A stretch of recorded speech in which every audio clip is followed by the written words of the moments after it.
this wasn't my idea, okay? So I think they're rushing Guru Purna Day. How many of you are familiar with Guru Purna Day? It's a kind of global celebration in those cultures that appreciate the Guru's disciple relationship. And it's usually celebrated on a full moon, representing light shining in the darkness of night. See, and there's just certain things you really can't see when our minds are full of ignorance. It's like a darkness in our mind. The Guru comes and turn our lights on so that we can use this mind to find that which we are actually seeking, which is happiness. You see, we're looking for happiness out there. Happiness doesn't exist out in the darkness. You see, right? So one has to be able to have insight to see inside themselves, to find that which they're looking for, where that does not even exist. It's in you. That is what justifies having a guru in the first place. You see, otherwise, if you are committed to your search for happiness outside you don't really need a guru, and hence you will find that's why mostly the Guru Purnima is celebrated by those who have understood that, you see, or should understand that. You know? Light is like grace. Grace enables you to achieve that which you cannot achieve on your own. You see, if you could have found what you're looking for, then you would not be still seeking. Seeking comes to an end. Maybe there in the beginning, nothing wrong with that, but the ultimate goal of a spiritual life is to become a finder, and not become complacent with and satisfied with being really a seeker. So I thought today would be good to be reminded that you're going to need to change your direction of your search. And that will take everything of a man and woman. Are you with me? So you will begin to be full of doubt about whether happiness even exists, even inside you. There will be doubt about it. Are you with me? And so forth and so on, right? And but you have to, in that moment, be persistent. You see, you have to find inner strength, because the world will pull you the opposite direction, and you will be lost in it. You would simply die empty-handed, you see, failing to really have had anything like happiness, you see. With a capital H, where there's no necessity to do anything else for the sake of feeling happy. The project ends, the ego project comes to a scratching halt, you see. So, hang on, right? You see, grab a hold of something. Find something in yourself. If you can't find the light, find something inside that you can hold on to, because you're going to need something to hold on to. Yes, sir. No fooling, no kidding. All right, Rajavir, have your way.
Everyone needs help.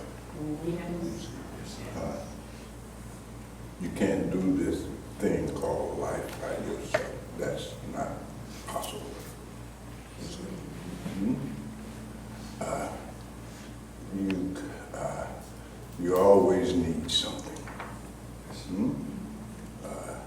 And it's like that in the very beginning. Lord created mothers based on the reality that you're going to need something. Yes, sir. Even before you get into this world, Yes, sir.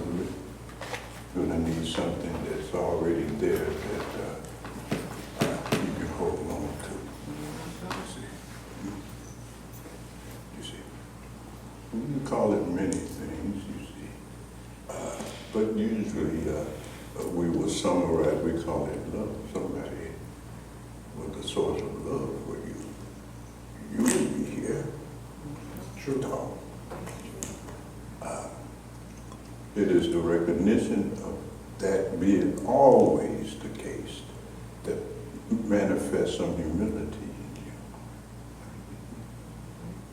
And of course, to have a mother, I'm sure you agree, there is no greater good fortune in that, because without your mother, where would you be?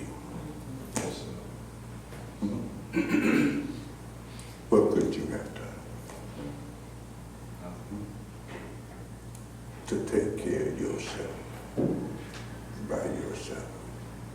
It's absurd even to postulate that possibility. So it seems that the way of life always requires having something you can hold on to when you fall. As little boys and girls, you had mama run to her lap and comfort it and be made all right again. Is that about right? Yes, sir. You see, the more you can understand the physics and dynamics and the cosmic necessity of a mother, the more you're able to understand the spiritual path and to adapt appropriately to it.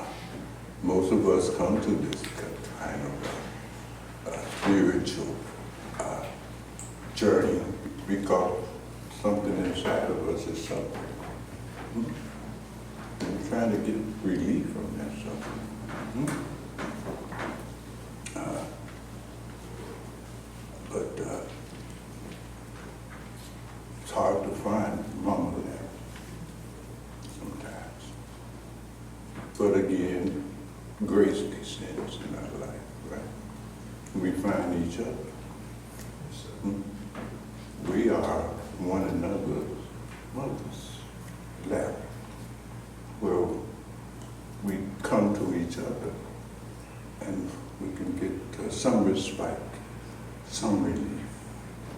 You see, we can be made a little happier than we were before. And this is the great secret, to summer one another. We're gifts to one another. You see?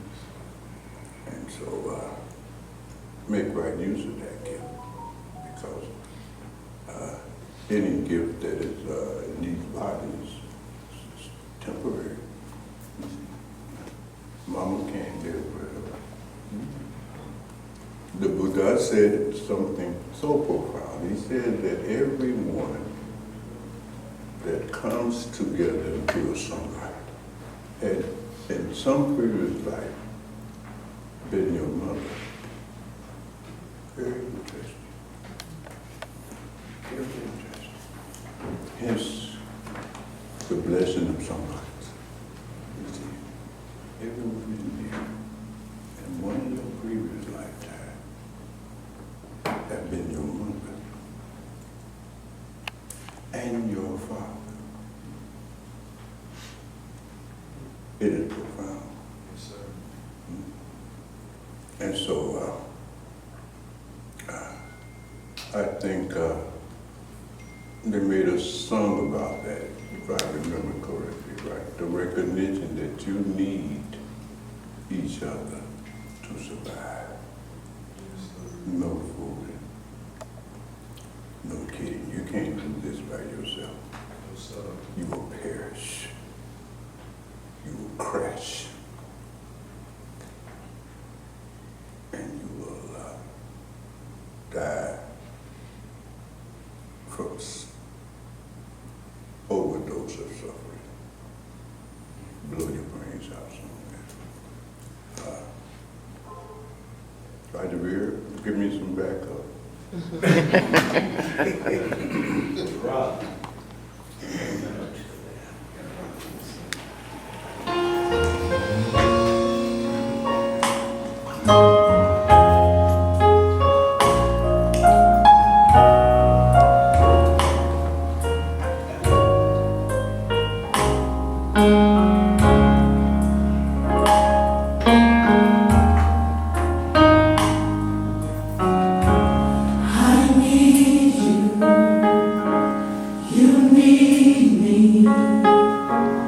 We're all a part of God's body. Stand with me, agree with me. We're all a part of God's body. It is His will that every need be supplied.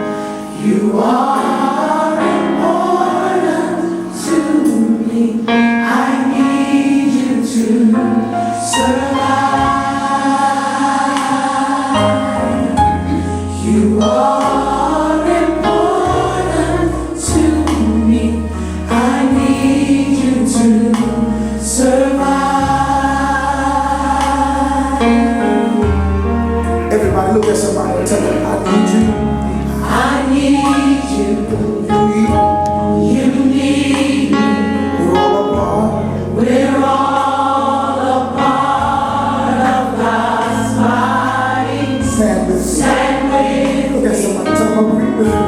Agree with We're all me. a part. We're all a part of God's body. It is His will. It is His will that every need be supplied. You are important to me. I need you to survive. You are important to me. I need you to survive. Let's do it one more time. Come on, open your mouth and say, I need you. I need you. Let me hear you. You need me. You need me. For we're all. We're all a part of God's body. Stand with me. Stand with me. Agree with me. Agree with me. We're all a part of God's body. It is His will. It is His will that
All right now.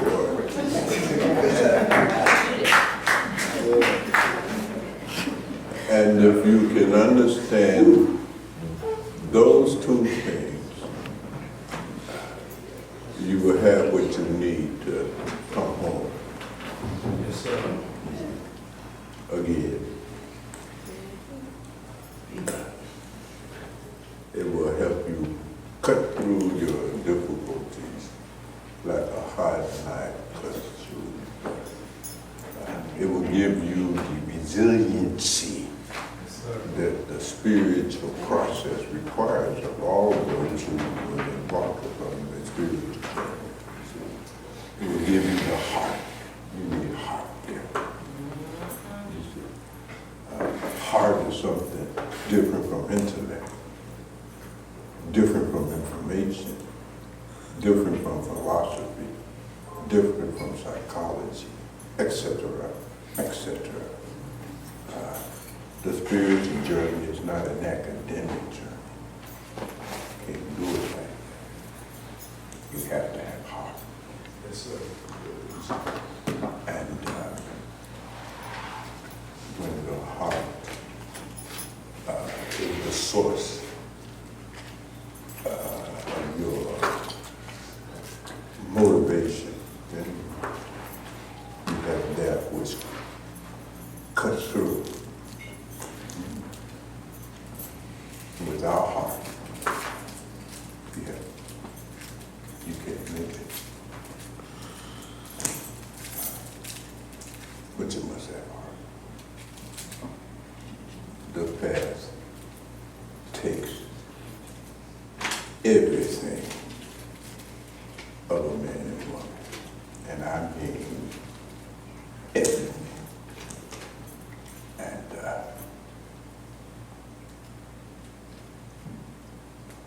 you can't survive that just with your intellect and some information and reading books. Can't go. Heart.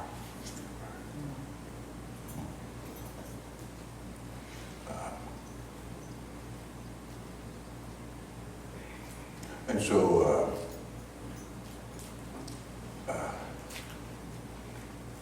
the Hridaya Sutra, the Buddha talks about heart. You see, most of these sutras that we have come to admire, and rightly so, it's all about heart. The poetry, you see, of the mystics, you see, Farid and Rumi and Saggio and so forth and so on. When you read their poetry, they're not teaching you math.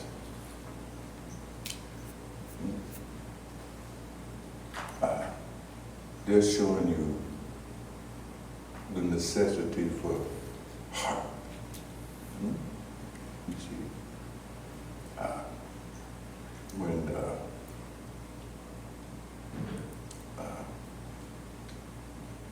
Chand Tabriz disappeared, when we grabbed that pillow, he had to have something to hold on to. But he wouldn't read it. He wouldn't have it.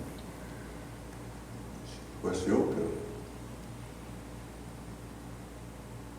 Your information.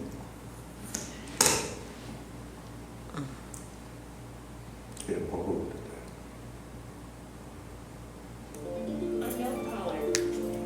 That's the next subject.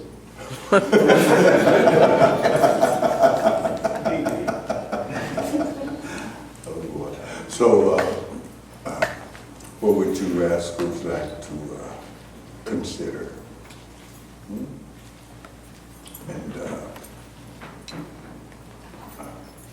what are you going to need in order for you to make it?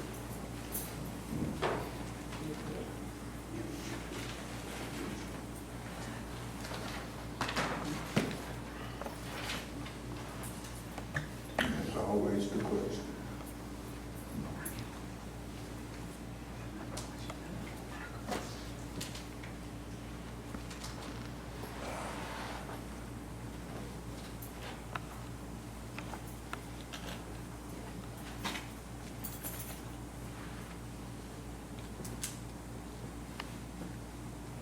Perhaps these chubbins have paralyzed our minds, so we may have no questions here today.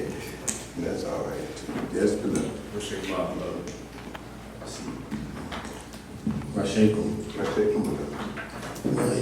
It was a question that I had. It was kind of a question I had before you mentioned the heart, but I guess I can incorporate it. So the question that I had was, have you ever, or could you elaborate if you could connect to experiencing, we talked about force and love, and has it ever been an experience where it feels like something's coming out, like you've vomited before, or we've all vomited, maybe, possibly, we've had something come up out of us. Gotcha. But it comes out whether you like it or not. It comes out whether you, you can, sometimes you think, oh, I don't want it to, I don't, but so have you ever experienced a force that comes out, and would that be connected to the heart? Yeah, some sense of the heart, because the heart has to be broken. You see, wide open. And so you can see and you can hear when you listen to these love songs from Motown or any kind of love music, that's what they're talking about, you see.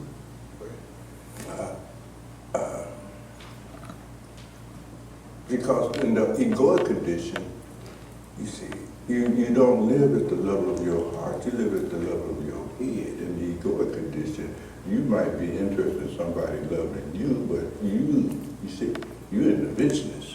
Are you with me? Your concept is business. Love ain't business. Are you with me? You're wired to love. That's why we have all of these faculties. This thing, this magnificent thing is an instrument made to love. Yes, sir. Right? You see? And unless you are able to understand or are fortunate enough to have something that stimulates your heart again. It's like, for instance, beloved, you were in an accident somewhere, right? Or you've had a heart attack. You need to go to the emergency room. They're going to jumpstart your heart, right? Because that is the basis of life, right? Even at the physical level, right? But it's not just limited to the physical level. The heart is the source of it all. You follow me? Before there's all of the other faculties, there's first the heart. Hiradaya, the heart. You see? You will have a kind of life, a quality of life that cannot be greater than your capacity to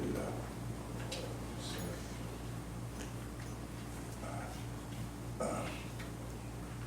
You're made to love. Problem is that the ego is afraid to love. It's afraid to love. See, it's afraid to be wrong. Love is way too risky business with it. And that's how it is.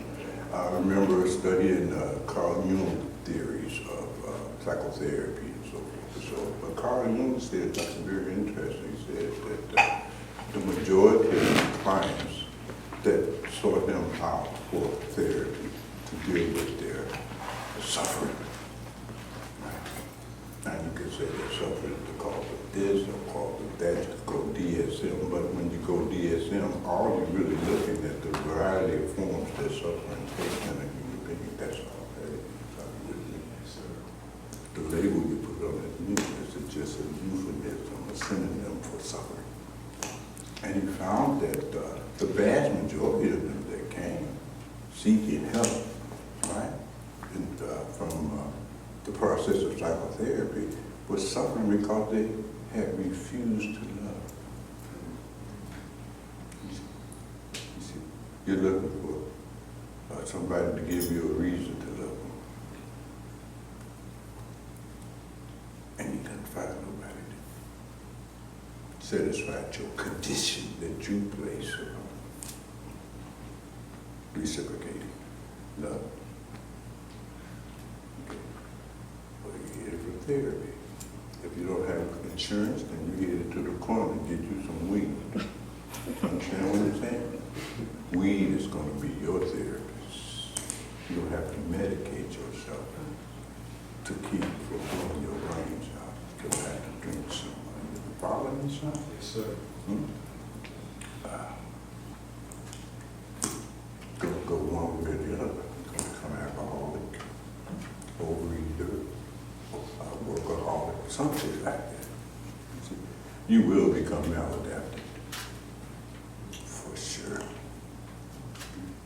And if you do go the route of Jung and psychotherapy, it's probably going to take 25 years minimum. You see? Minimum. Because you got to be reparented. You got to go through the whole process again. You're arrested in your development. So, part of your question, again, beloved, has a cosmic dimension as well. You see, the goal of, from the point of view of the cosmic universe, is to evolve you. That's what it's all about. nature exists to evolve you. It's about evolution. It's growing you. Are you with me? And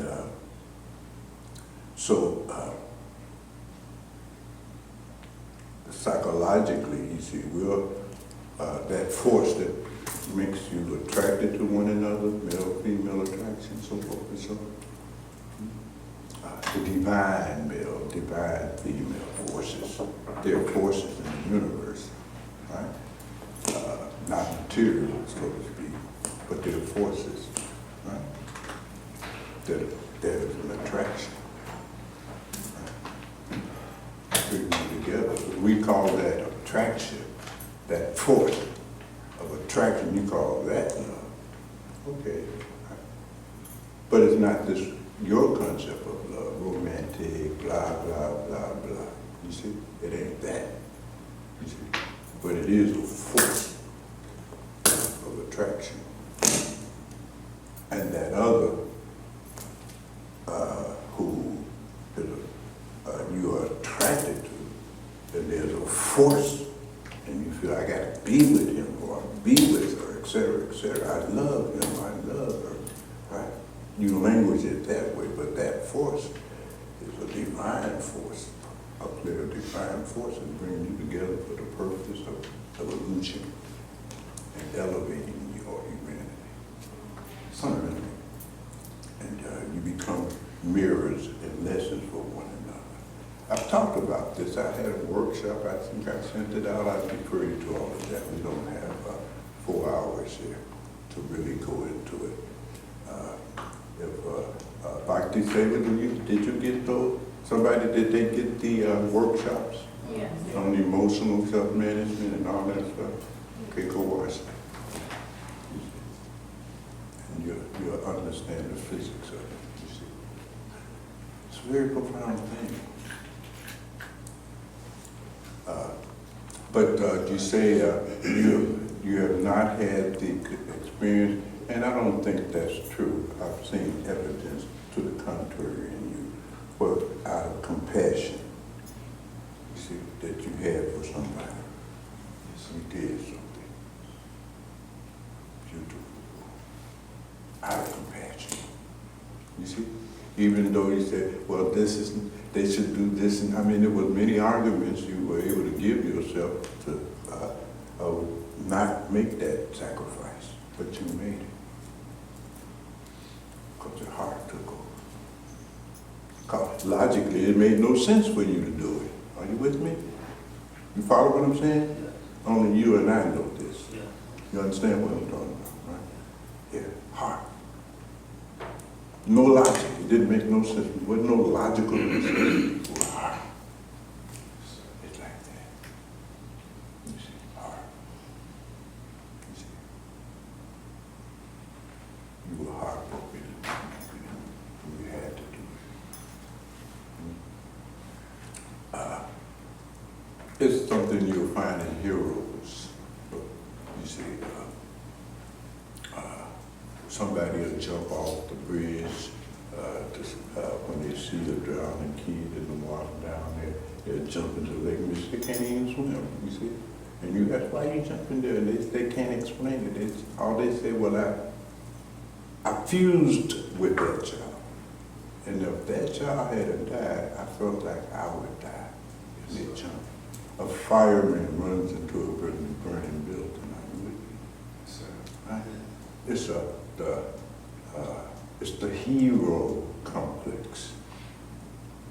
That's a hero. They'll sacrifice their own life to save somebody else's life. It's a little closer. Ego can't do that. Wasn't this ego that did that? That was the heart, and it shut down the ego.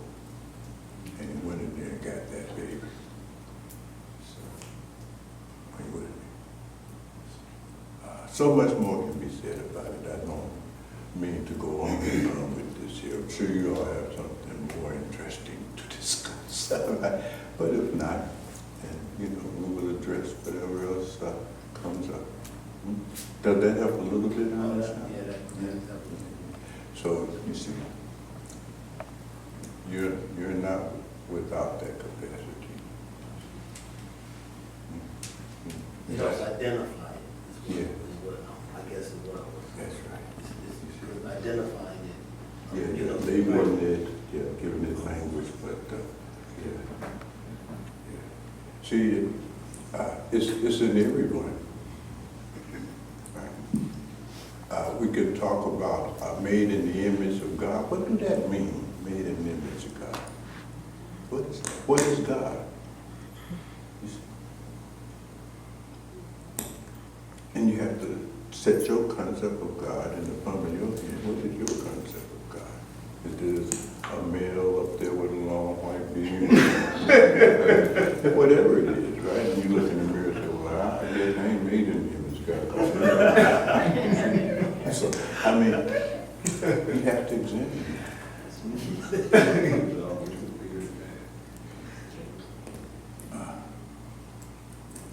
one of the poets have said, God is love. Yes, sir. And if you made in the image of God, that means you too have love.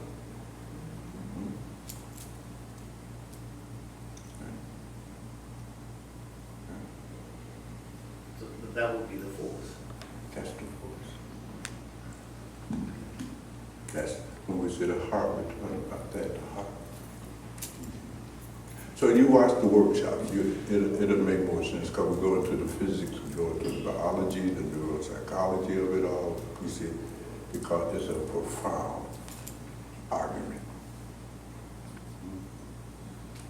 You have to love or you will perish. Or you'll be as good as dead. You would have forfeited your own humanity. You see? You would have no right to call yourself a human being.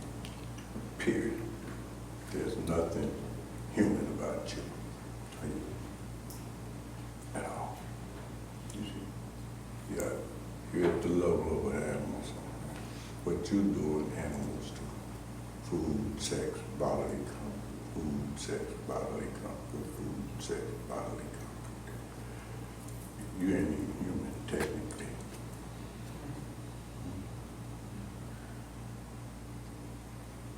You're male or female. Male or female. That's ground level zero. You have the potential now. You have the potential now to grow into a human being.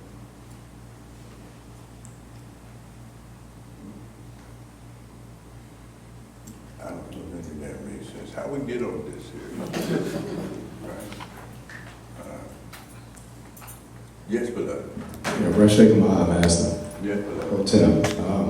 I want to say that mentioning love, I came across a Spiritual Link magazine, and peace be upon the Great Master Maharaji, you all Guru, and happy Guru Purna Day to all you all, and special time.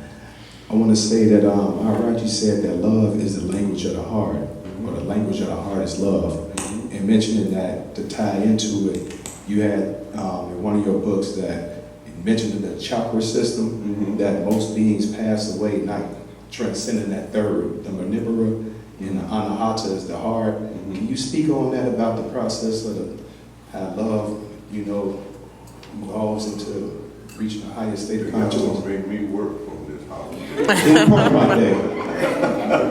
Thank you for your grace, I Pastor. would need grease board and markers and all of that. But a lot of that has already been articulated in some of the earlier workshops. When I was young, I had energy, I could stand up and all of that. So I will refer you to those for a deeper conversation about it all, you see. Because it's not something to be cross-sighted with me. Yes,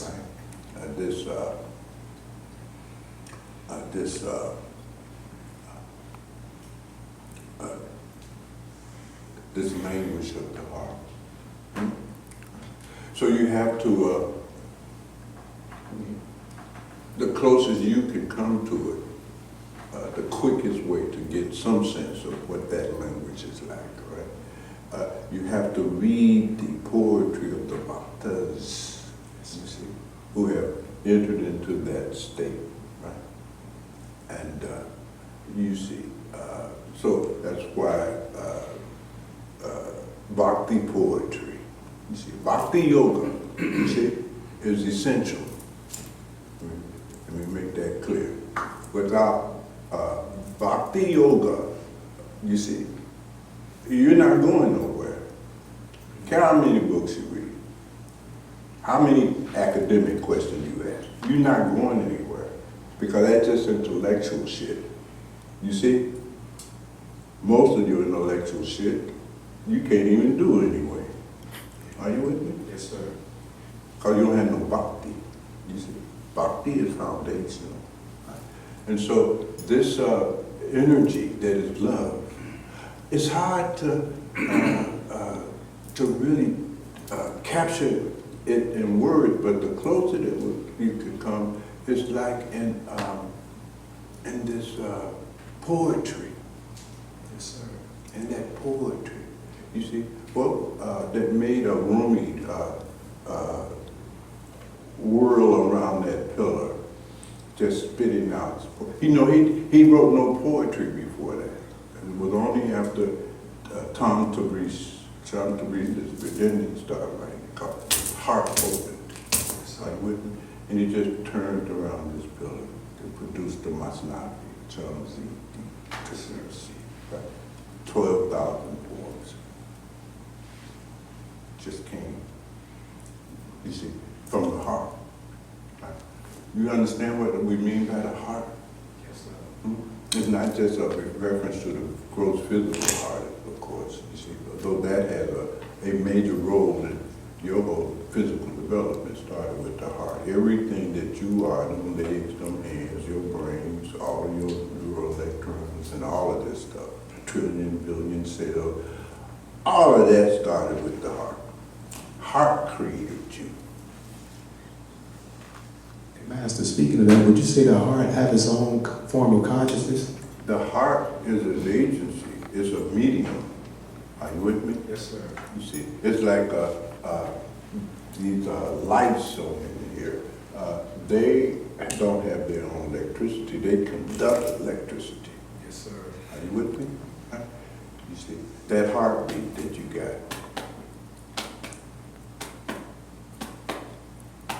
When that sperm hits that egg, flash of light.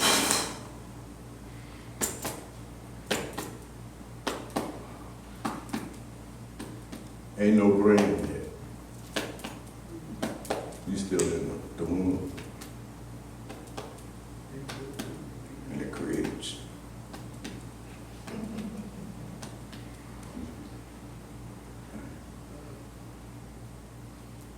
But you're talking about language of love, you see.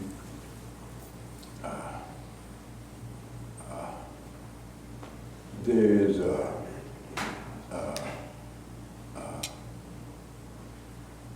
some of the, you got a wife, right? Something like that. See, it's kind of hard because, you know, there is some knowledge that is participatory knowledge, we call it. Yes, sir. Right.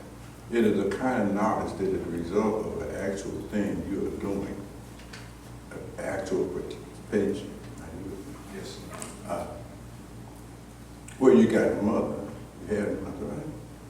You know about that, right? She told me that she knew that I was going to see you Sunday. She said she loved you. She mentioned you all the time. Yes. So you look back in your experience with your mother, and you begin to get a glimpse of it. Now there's language of it. What does it look like? What does love do? You look at your life, right? Go back as far. You can go to basically when you was a child. You know what I mean? Yes, sir. Somewhere between 3 and 7.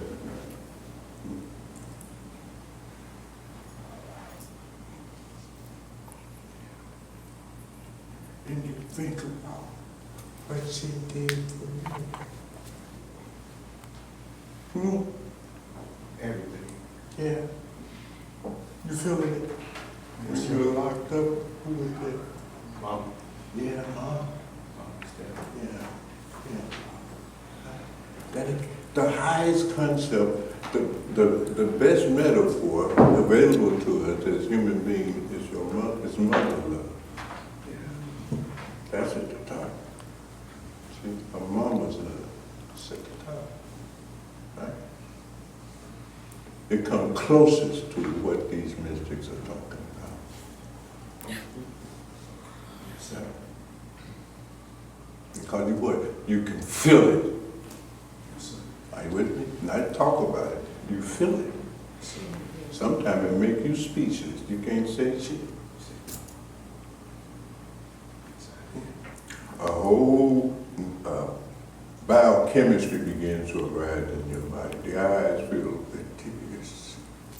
The voice changes. Your breathing changes. When you think about the love in you. Is that about right? Yes, sir. Absolutely. Something like that. That's how a doctor feels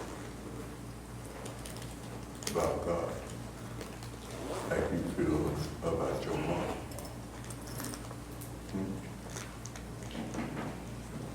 You getting a better understanding? Yes, sir. It's like that.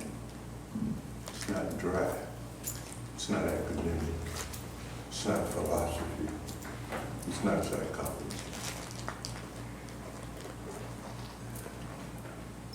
It's the heart.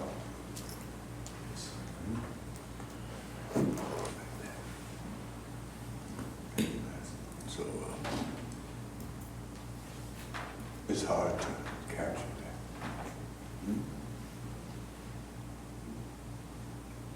And there may be some things that your mother would say out of that state of love. You know, she had a little name for you. Come here, boy. You know what I mean? But they're interacting linguistically and all of that from that source. It's an amazing thing. It's amazing. Yeah, like, y'all stay just y'all just.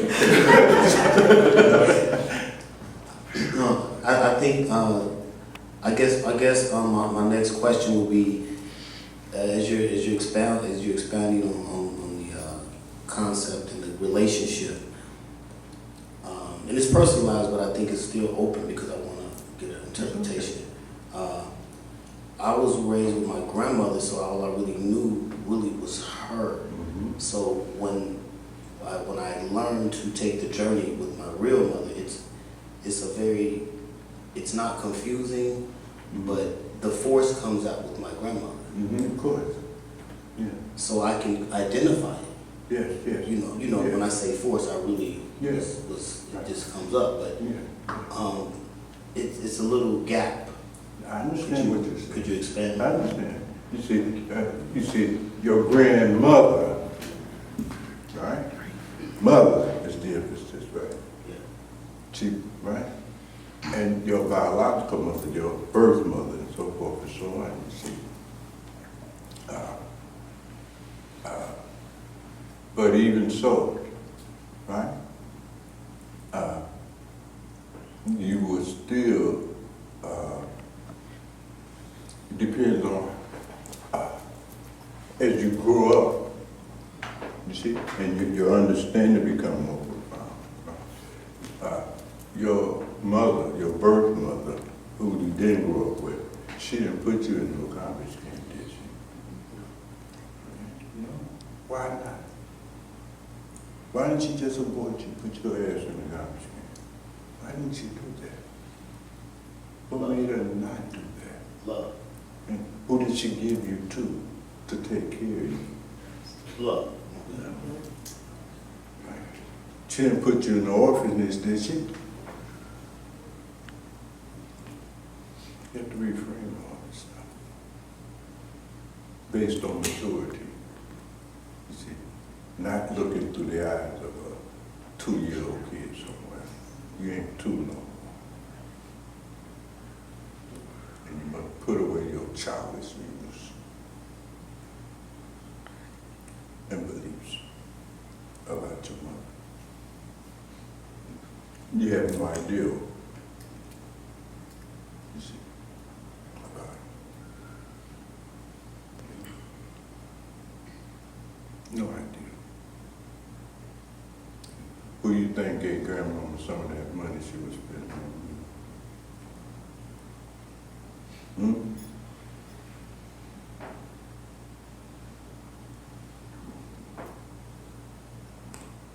Understand?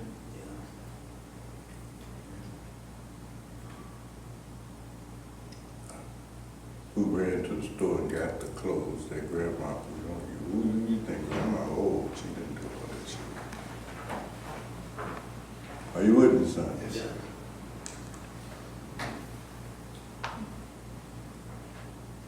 So it's an individual thing. Are you with me? And we can't, and it's not appropriate to do this in the public format. Those are belong to private, personal conversations.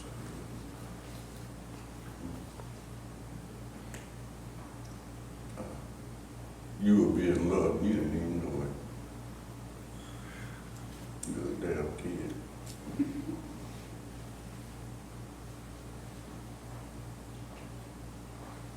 Take that. So like that.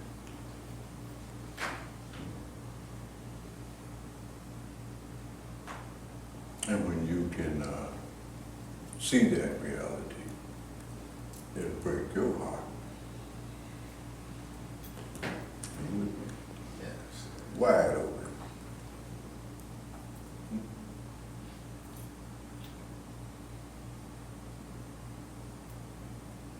And you will reciprocate the love that she showed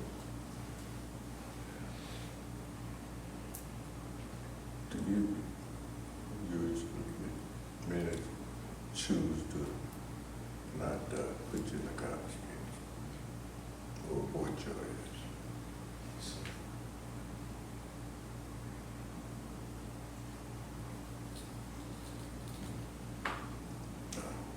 You suckled at her breast, not your grandma. Your grandma couldn't make no milk.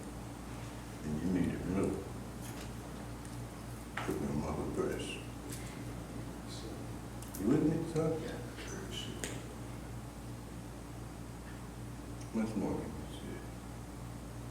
But I think you feel it. Yes, sir. You feel it? Yes. You feel this recognition. And it breaks your heart.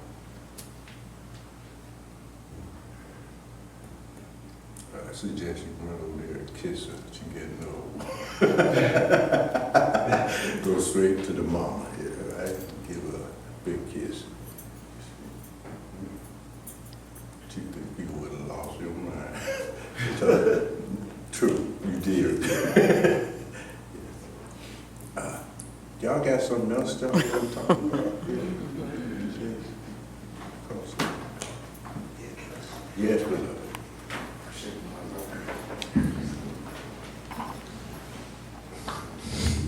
I shake them So I take 'em with to us. the house and to the master.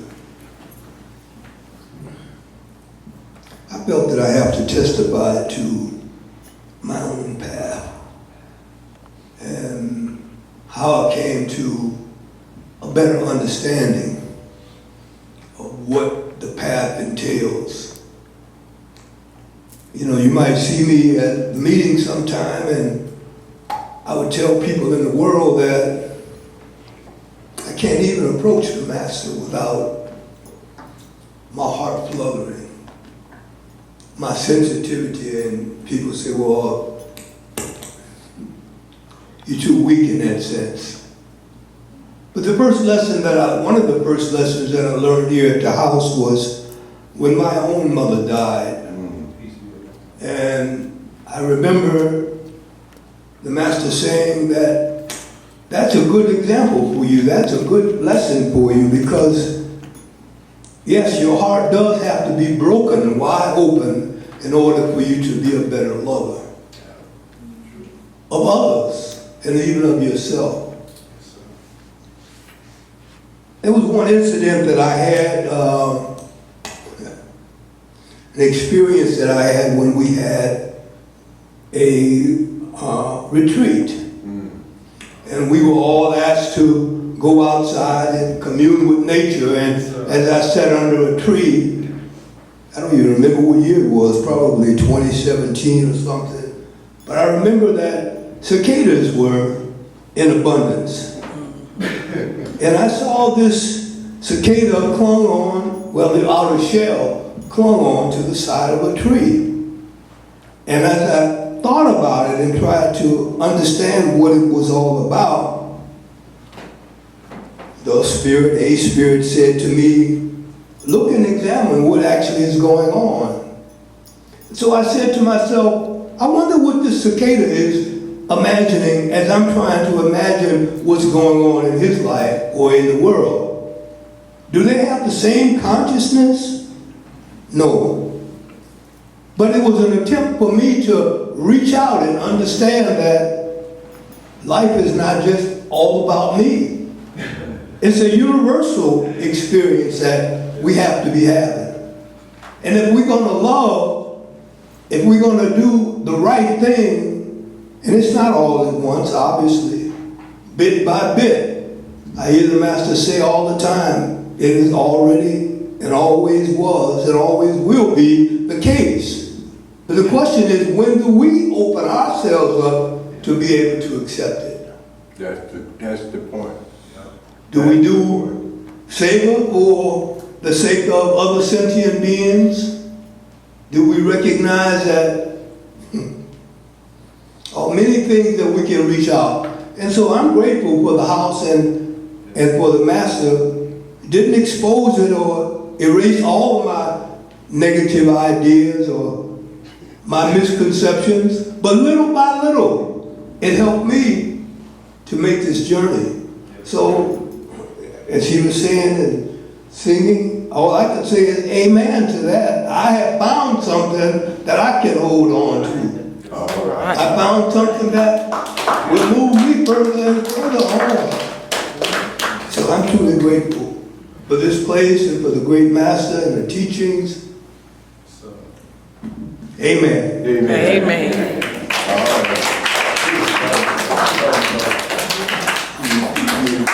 See, beloved, when you came through here, I saw something about it. Bless you.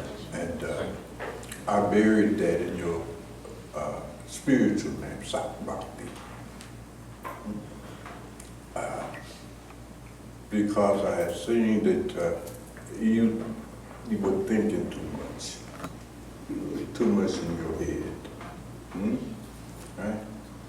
And that what was required for you was to begin to open that heart, that bhakti, that love. And without putting conditions on it, conditions made by your intellect. And you begin to bloom, are you with me? Where you could love children that were not yours and so forth and so on. Are you with me? So, this is what has grown you.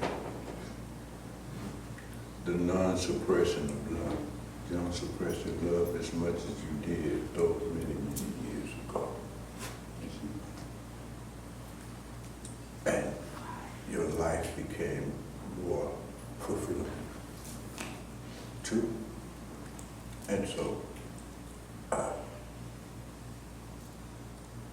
you ain't seen nothing yet. Because love transforms people. Love changes you, not your intellect. love transforms.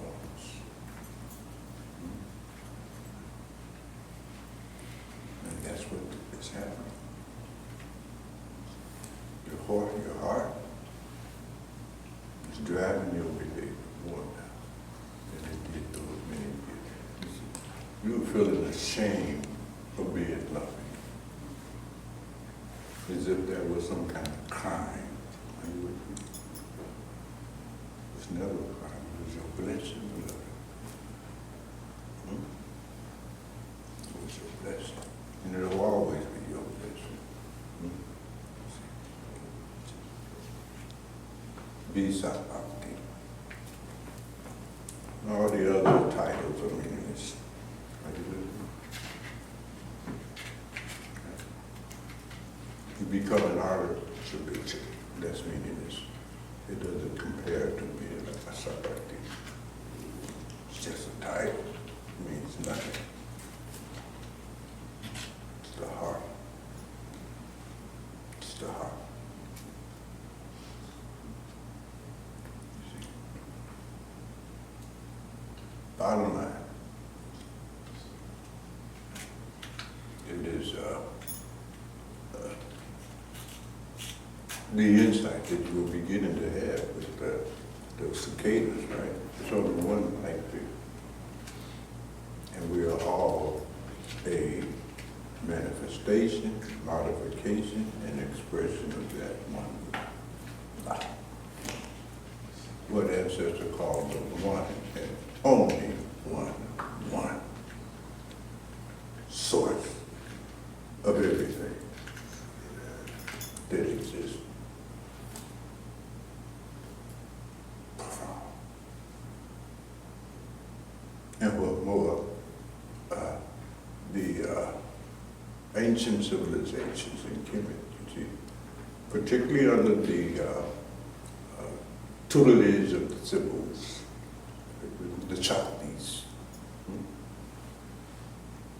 was magnificent. Just magnificent. Because Mother Nature takes care of everything. Mothers created civilization here.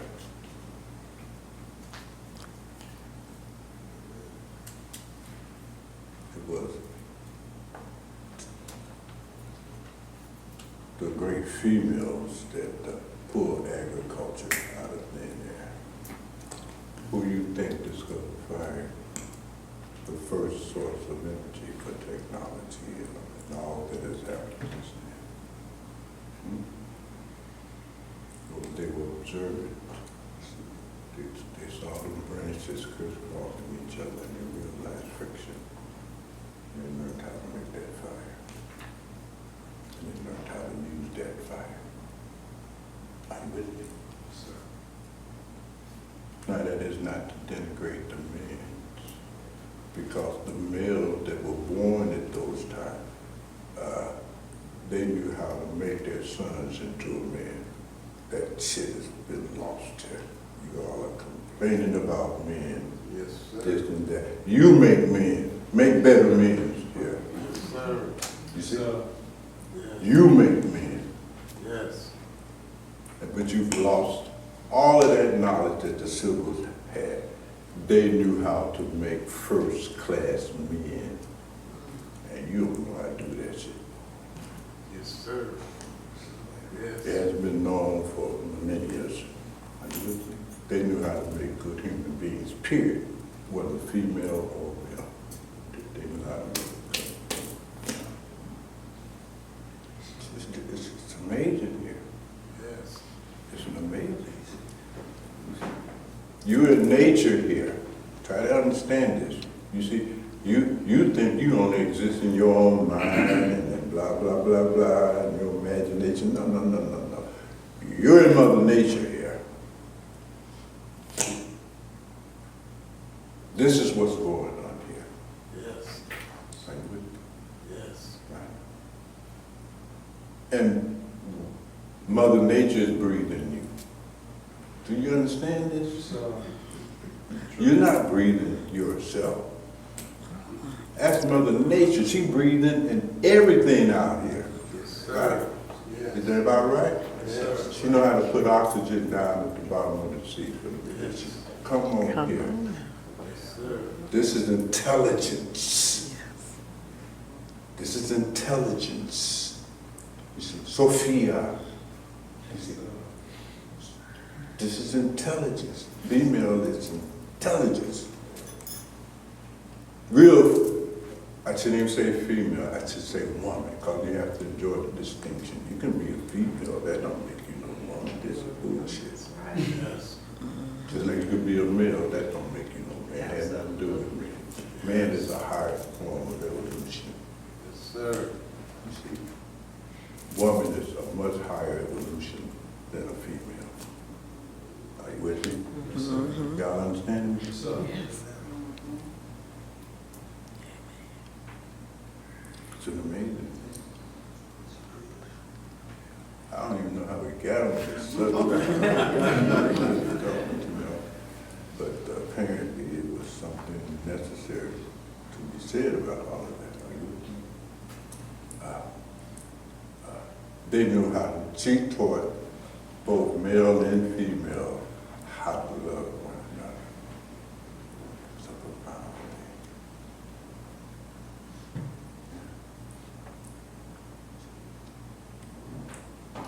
She modeled. In the culture of psychiatry and psychology, we call it moral imperative.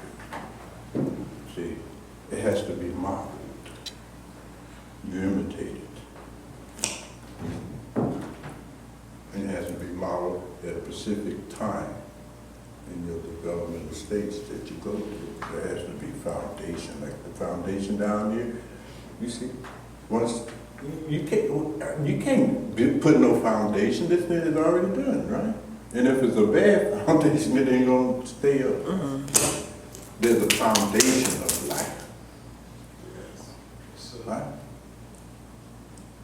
That is laid as you, the moment you was laid inside of the womb. It's wrong to say it was the foundation begins outside of it. No. Foundation is inside the womb. All of this is amazing. Yes. Right? The body that the doctor held up the strap in the ass, right? Where did that come from? Straight out of it. So it was made up in here already, wasn't it? What kind of intelligence they had that took themselves and made arms and legs and you see, what was that?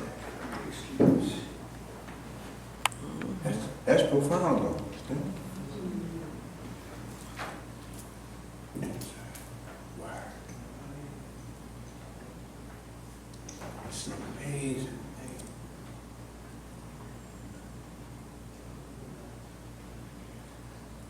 So it's too much. It's too much. You see. I've been trying to talk about this kind of stuff for a long time. You know what I mean? And there's almost 600 videos and workshops. You know what I mean? And there's still so much. So much that remains unsaid.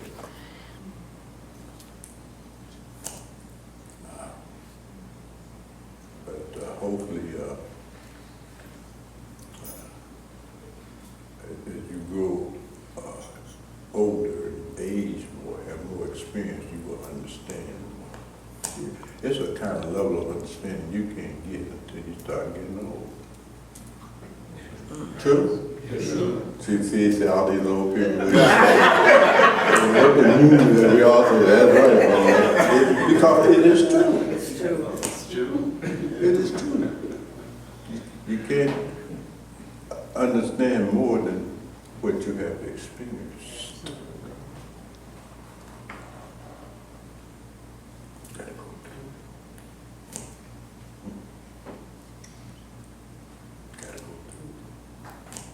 Then you understand.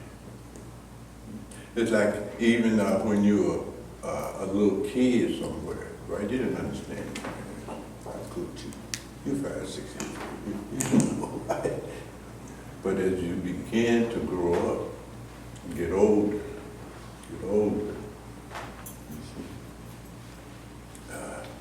you begin to understand. When you become a parent, now you understand your parents much better. Notice that. Much better.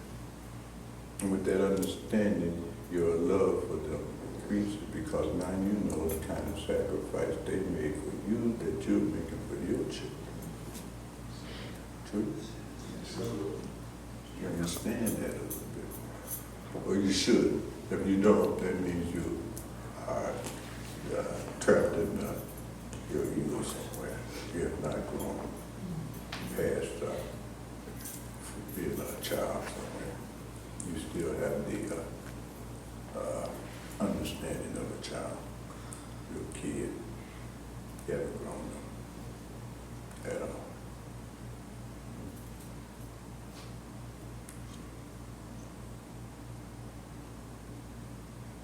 You're still mad because you didn't get the little baby doll you picked out and see his magazine, some shit like that. Issues. There's something. Can y'all please change the subject? give me something that is joyous and it's a nice, sunny, beautiful day. But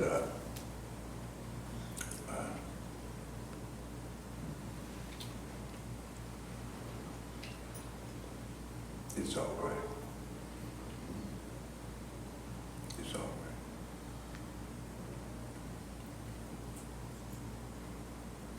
And as you age a little bit more to that age where you start becoming wise. You see, when you have, if you're fortunate enough to have lived long enough and gotten old enough and had enough experience with life, it generates a kind of wisdom. And that wisdom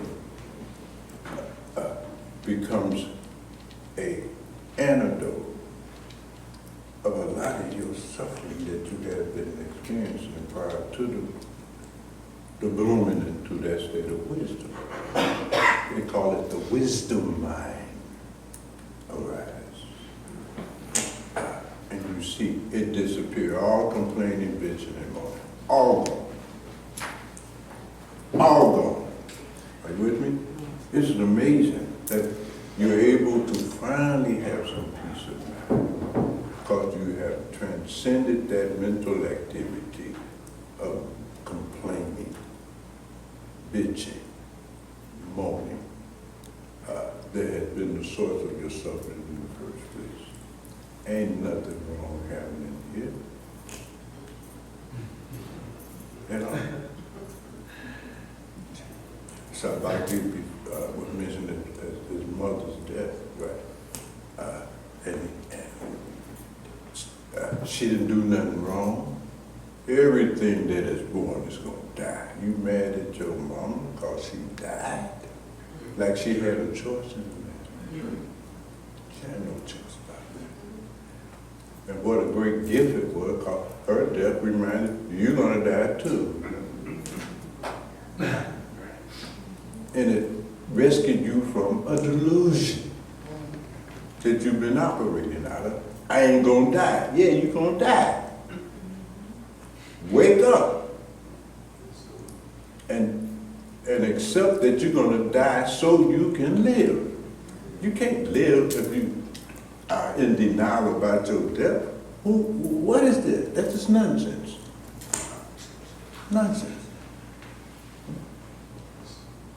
You can only live to the degree that you have factored in your inevitable death and the way you are living. Yes, sir. Simple matter.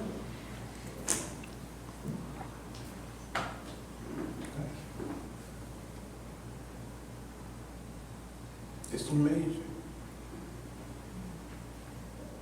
It's amazing. So when the wisdom mind arises, now you're able to have more peace of mind because you have dropped all this bitching, complaining, finding fault. This is wrong. He's wrong. They shouldn't be like this. Like you are the intelligence that has created the universe and the world. Are you with me?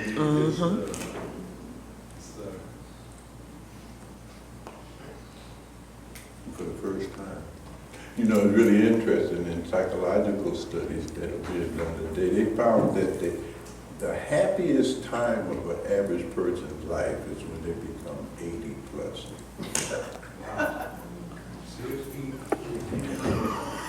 So, right? See, right? If you a normal 80-year-old, we got an 80-year-old out there in the club, you know, got their red bottoms on, they still stepping in the club, blah blah blah blah. I ain't talking about those guys, right? I'm talking about, you know, that old school 80-year-old woman. She ain't got no teeth in her mouth. You see? It's a whole different thing. Right? She's still trying to stay young. She don't accept aging and she's doing it gracefully. It's all right. Because there's a kind of beauty that you have in those 80s that you don't have before then. You see? There's a kind of beauty there. You see? It's just a nice thing. They Zen walk. If you don't know nothing about Zen, you can't appreciate a whole person walking. You know, just,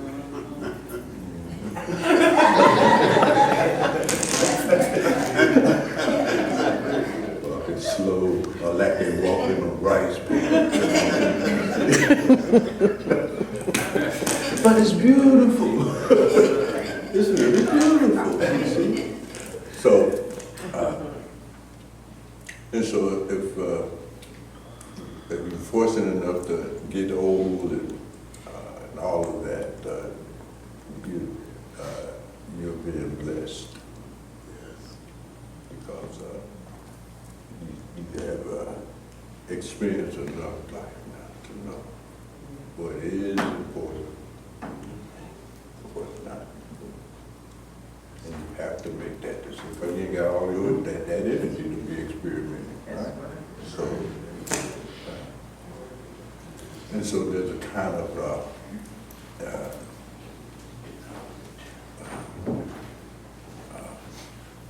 freedom that you have that you couldn't have earlier in life. It's a wonderful thing.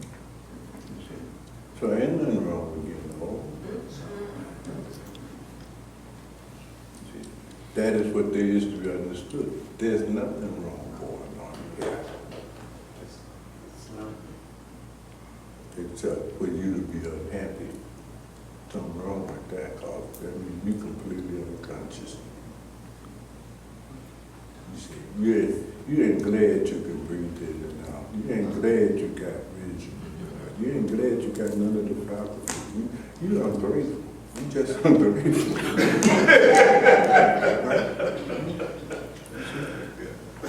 All of this, and you're ungrateful. Right?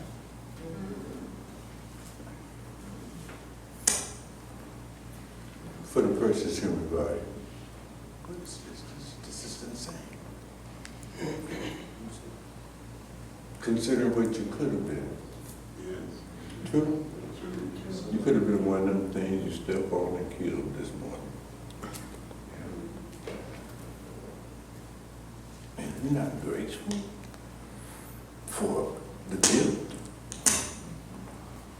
of life in the human form. Breathing, healing. It's something. It is really something.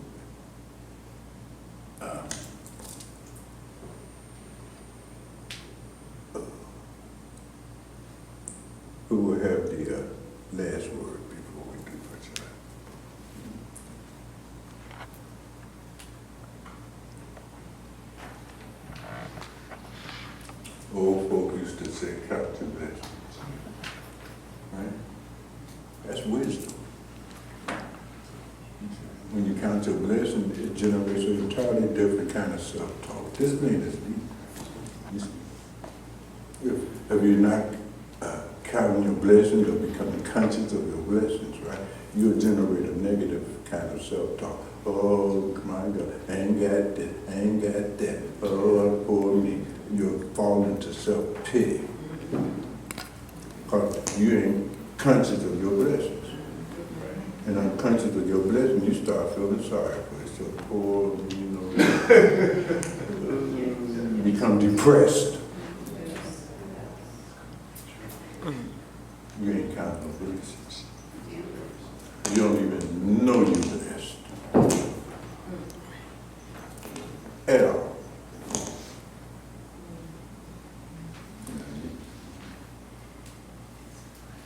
All this complaint.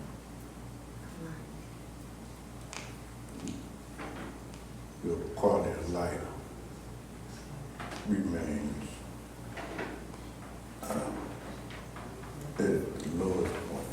You see, neurologically speaking, you're in the brain stem somewhere, way down here, R complex. You're not even functioning out of Olympics, none of that. I mean, all that time. You're in R complex.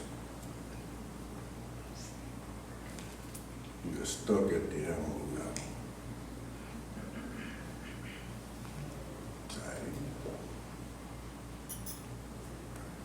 All your self-talk is negative.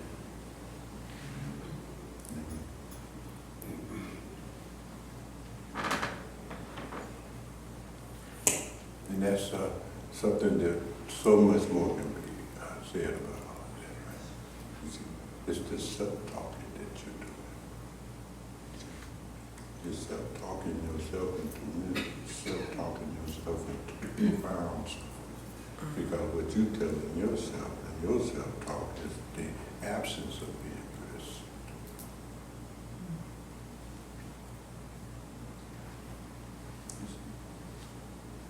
Inability to feel great. Wallowing in self-pity. It's tragic. Don't you think? Yes, sir. Yeah. So,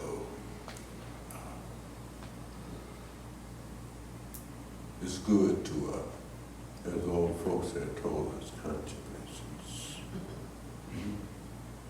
Count your blessings. That was a part of the practice of some over. Counting your blessings. Remembering your blessings. Becoming conscious of them.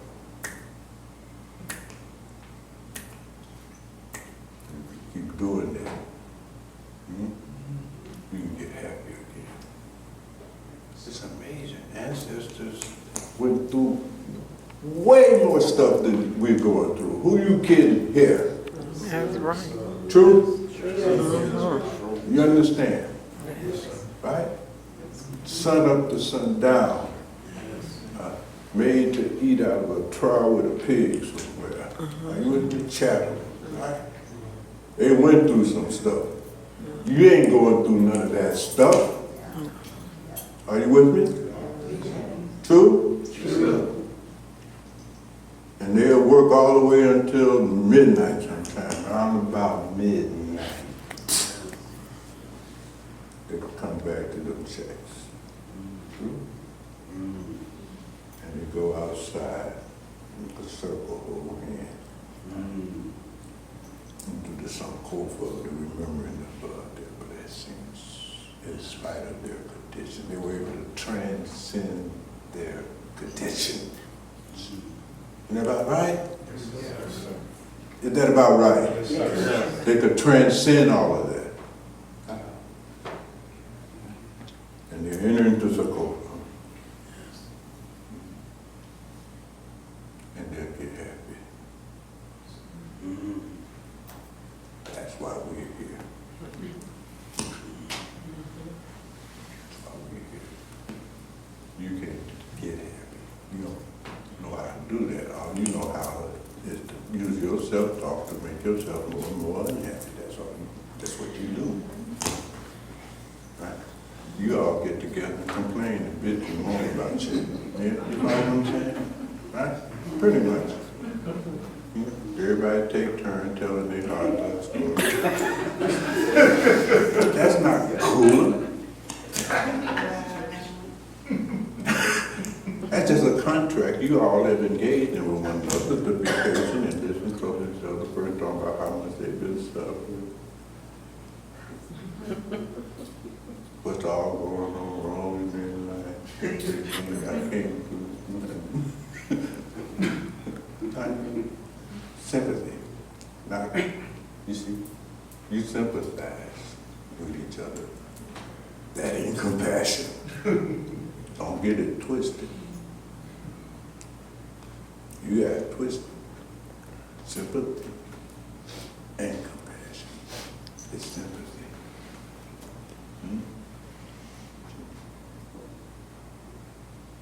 Sympathy don't transform compassion. So different.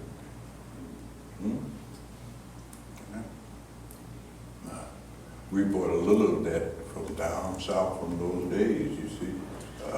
And I can remember people coming over to a 12th place knowing that we're struggling over all these kids and Lou ain't got all this stuff right. And they'll just come and say, Lou, I made a little this, and I brought it over to you. Compassion is full of action. Sympathy is just talk. There's no action connected to it. It's just talking shit. So there's talk of love, and then there's love and enjoy the distance. So the question is, learn how to count blessings. Get into the right frame. Your life changes. Your mental and emotional health will become much better. You can get off some of that medication.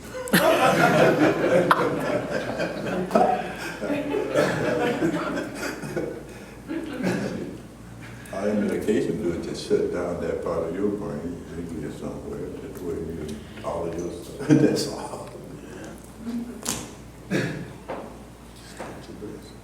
Be grateful. Be grateful for the next breath.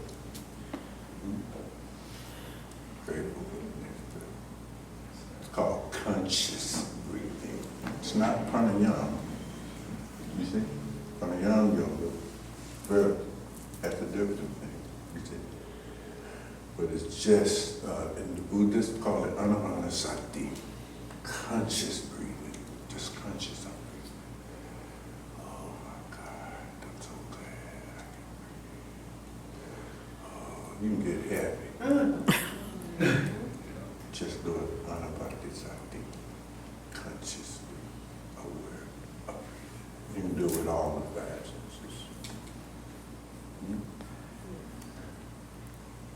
It's just something. All right, I think that's enough for today.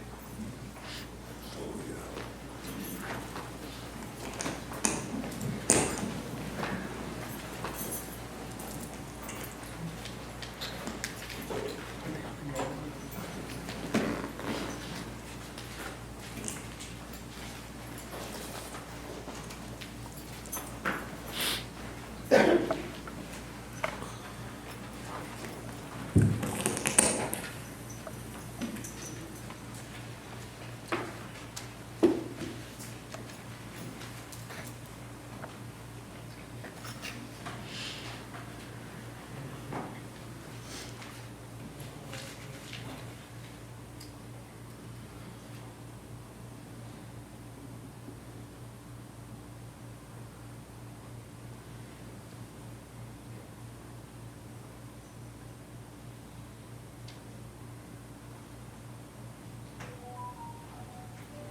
blessing me.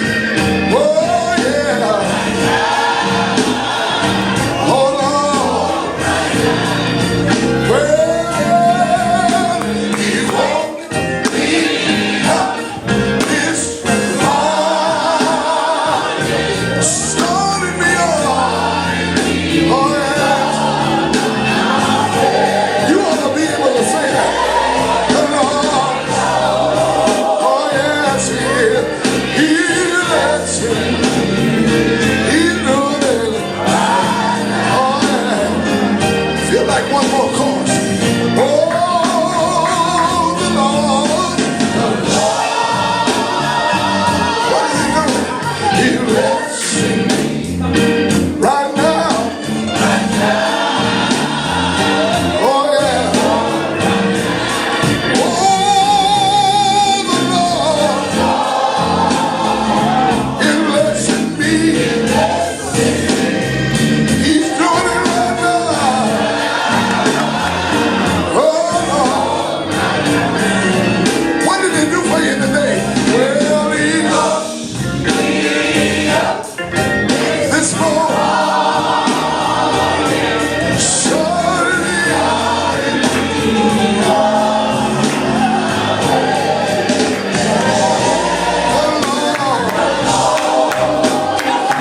is blessing me. Say it again, the Lord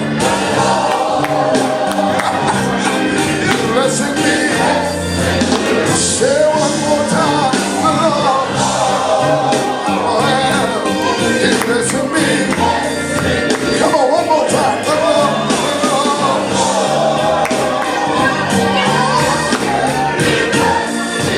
Listen, listen. He's blessing me.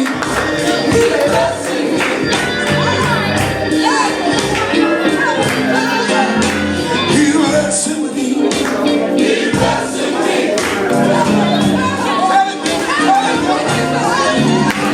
He's moving me.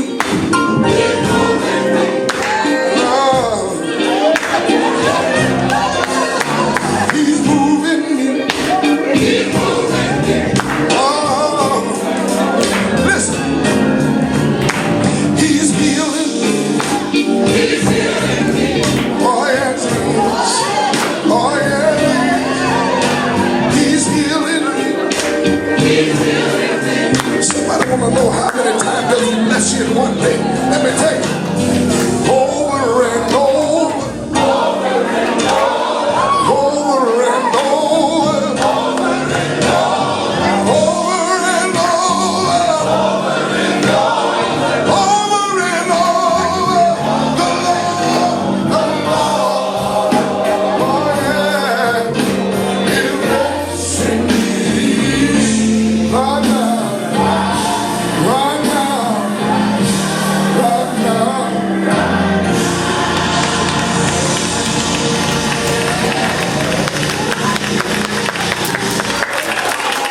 Will y'all sit down?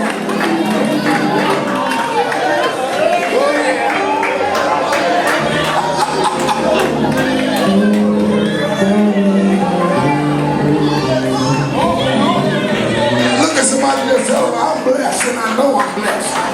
Come on, just don't let this just tell them, I'm blessed and I know I won't bless them. He's blessing me.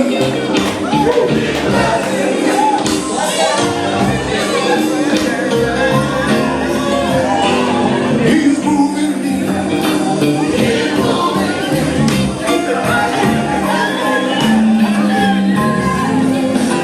He's holding me. Oh,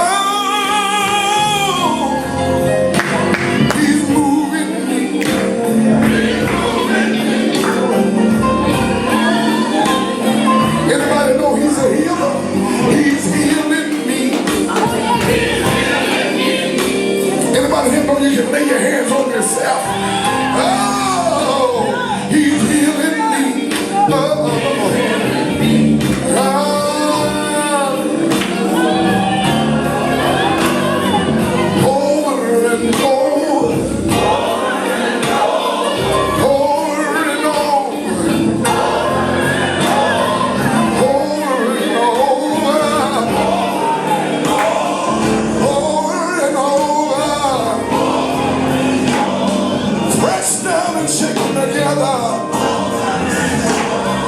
Running over.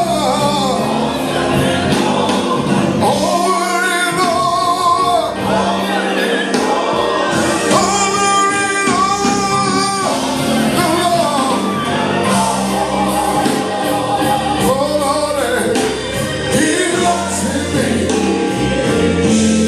He's doing it right now. Right.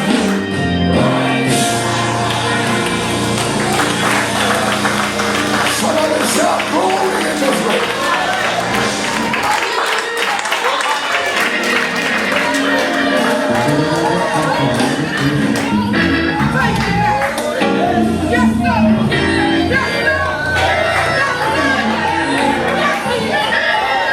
When you think about how good God's been to us, you have to praise Him. Listen, listen.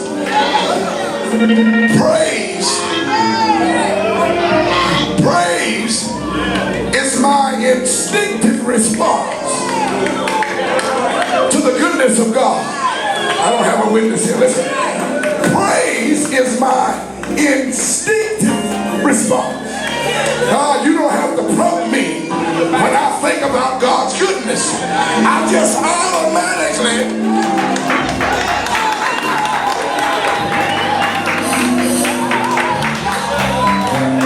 We got so much to be thankful for.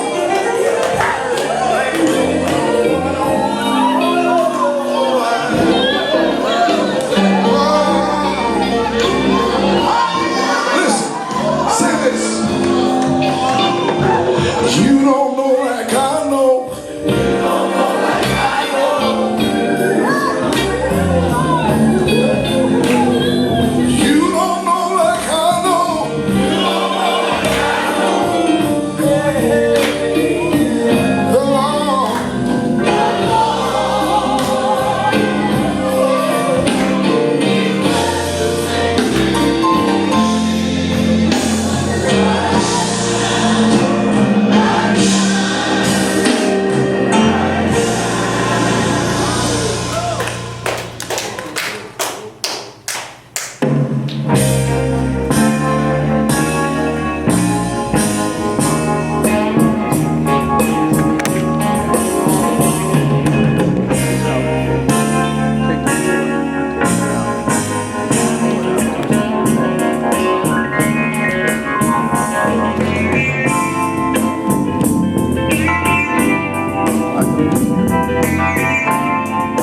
some more of this.